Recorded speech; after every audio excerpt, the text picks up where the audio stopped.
Students, आज हम एक महत्वपूर्ण टॉपिक स्वास्थ्य एवं रोग के बारे में पढ़ने जा रहे हैं। महत्वपूर्ण हमने इसलिए इसको कहा क्योंकि किसी भी एग्जाम में चाहे छोटा हो या बड़ा यह ज़रूर पूछा जाता है, तो हमने सोचा कि अब इसको पढ़ा जाए जो बहुत ज़रूरी है। पहले हम शुरू करते हैं कि स्वास्थ्य क्या है।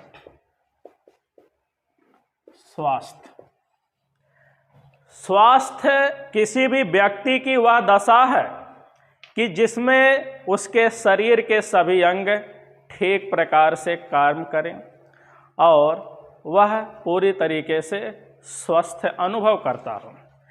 अब इसमें एक बात ये भी देख लीजिएगा कि स्वास्थ्य हम उसे नहीं कहेंगे कि व्यक्ति के पास रोग ना हो।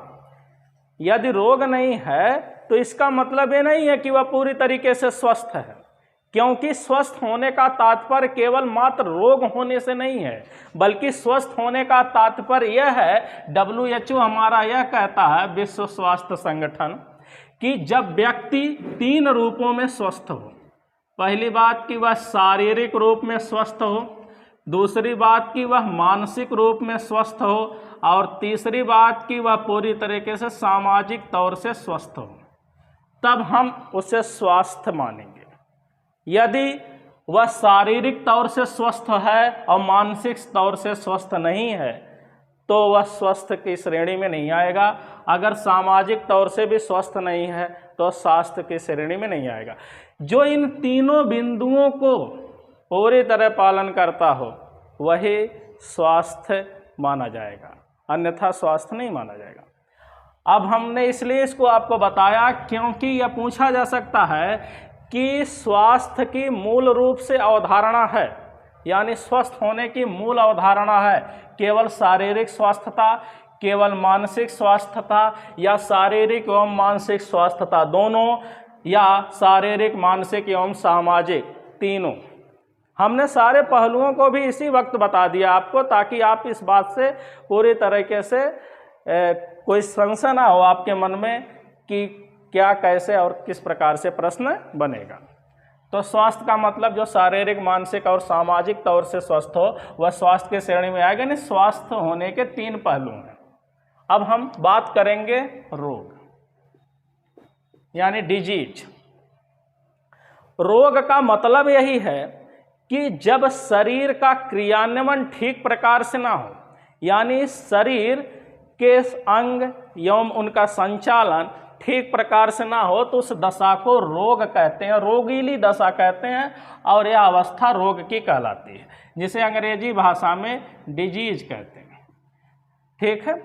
डिजीज का शब्द देखिए आप, यहाँ डिस मतलब होता है नहीं, यहाँ डिस का संबंध नहीं से है, और ईज का मतलब है इजली, यानी इजी तौर पे जब हमारा शरीर, यानी हमारा शरीर जब सरलता से काम ना करे, अपने आप को आपका शरीर कंफर्टेबल ना महसूस करे, तो वह अवस्था डिजीज कहलाती है, यानी रोग की अवस्था कहलाती है।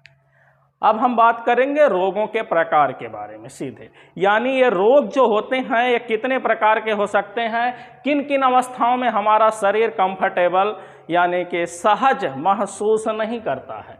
ठीक है। तो हम रोग के बारे में जब बात करें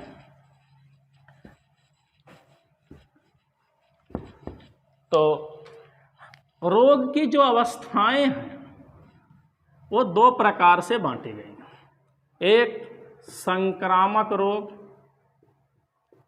और दूसरा असंक्रामक रोग।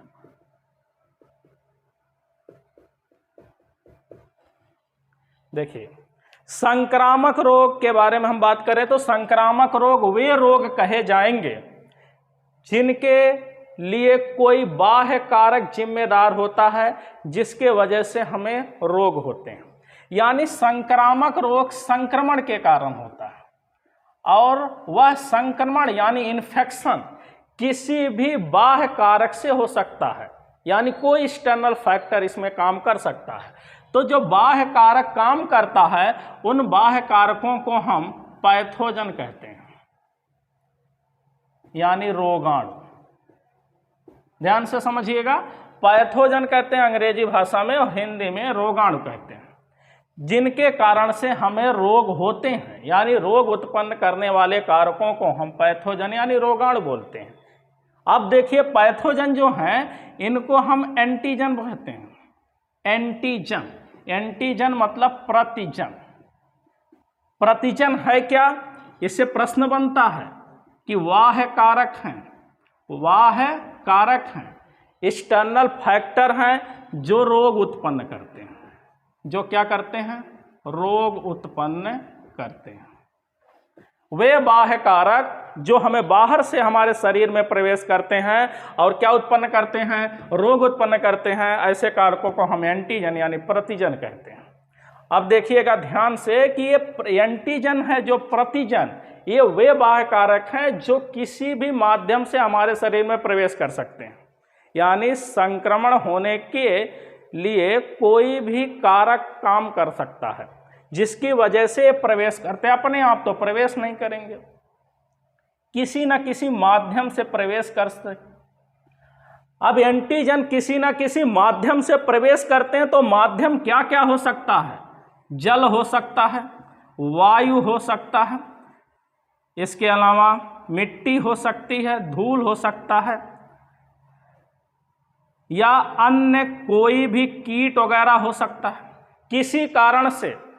यानी वे कारक जो एंटीजन यानी प्रतिजन को ले आके शरीर में प्रवेश कराते हैं उसे हम कोई ना कोई बाह्य कारक के नाम से जानते हैं।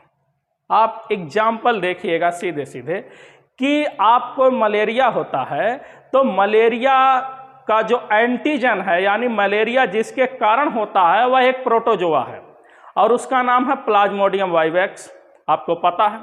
लेकिन यह प्लाज्मोडियम वाइवैक्स जो प्रोटोजोआ है इसको लाता कौन है? इसको लाता है एक कीट, मच्छर। मच्छर क्या है? कीट है। मादा एनाफिलीज जो मच्छर है वो कीट है और जो कीट है ये क्या बन गया? माध्यम बन गया। किसको लाने का माध्यम बन गया?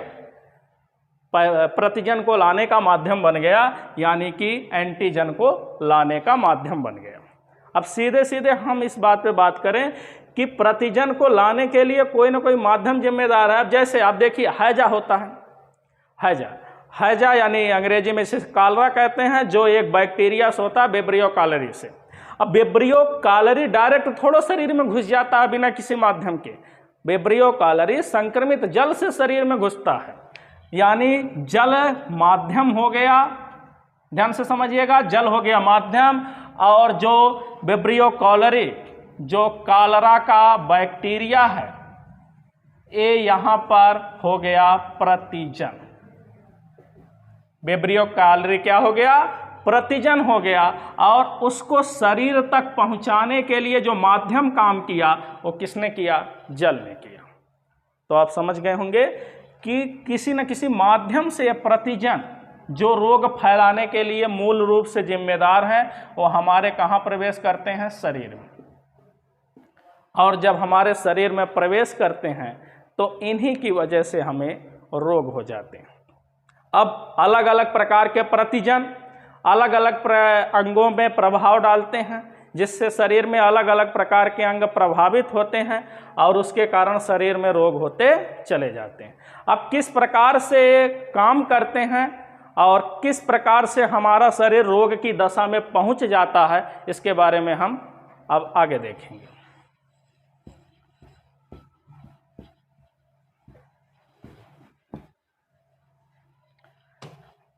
तो हमने जाना संक्रामक रोग जिसके लिए कोई ना कोई पैथोजन जिम्मेदार है जिसे एंटीजन कहा जाता है, रोगाणु।